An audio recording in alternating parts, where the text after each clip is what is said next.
Meadow Creek, Oregon, wasn't the kind of place people feared. It was the kind of place where the cashier knew your order before you spoke, where neighbors waved from porches, and where every Saturday morning smelled like warm bread drifting from Cole's Corner Bakery. At the center of it all was Daniel Cole, cheerful, thoughtful, and effortlessly kind. For nearly 10 years, Daniel had been more than a town baker. He was a piece of its identity. Birthdays, weddings, holidays. His pastries were part of everyone's lives. So when he disappeared, Meadow Creek didn't just feel confusion. It felt broken.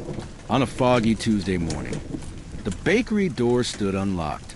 Dough sat shaped and ready. The radio hummed its usual morning jazz.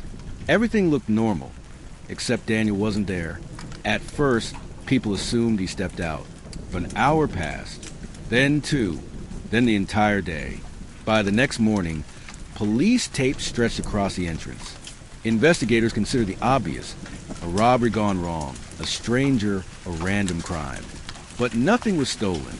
Nothing was disturbed. It didn't make sense.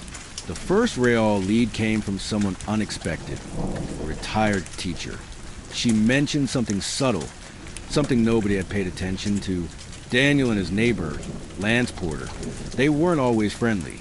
Lance owned Porter's Pastries, a bakery just 3 blocks away.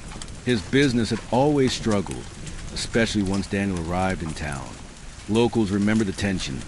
Polite smiles, stiff greetings, competition disguised as courtesy. And then there were the late-night arguments behind the bakery dumpsters. No one knew what they were about, but they happened more than once. Still, rivalry was one thing. Kidnapping was another.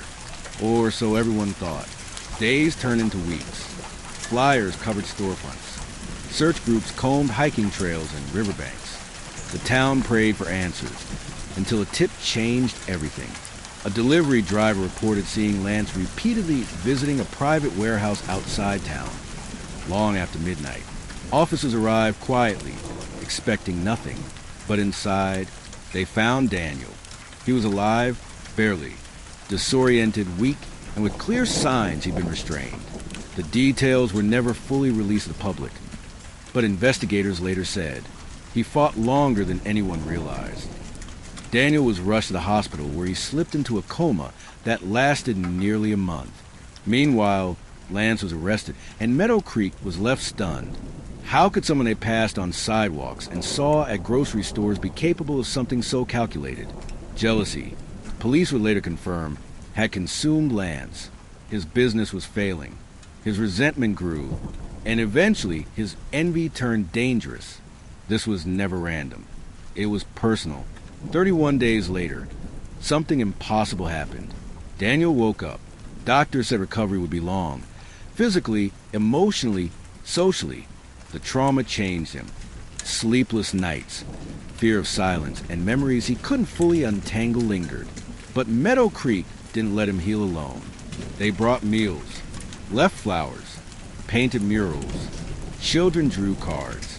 The same community Daniel once fed him back. And slowly, very slowly, he learned how to feel safe again. Nearly a year later, on a sunny morning bursting with fresh spring air, something incredible happened. Cole's Corner Bakery reopened, not with fanfare, not with speeches. Just Daniel, behind the counter, smiling a quiet, brave smile. Customers formed a line stretching blocks down the street. When Daniel finally rang up the first order, the entire bakery erupted in applause. He wasn't just a baker anymore. He was a survivor, a reminder that darkness exists, even in small towns, but so does strength, resilience, and community.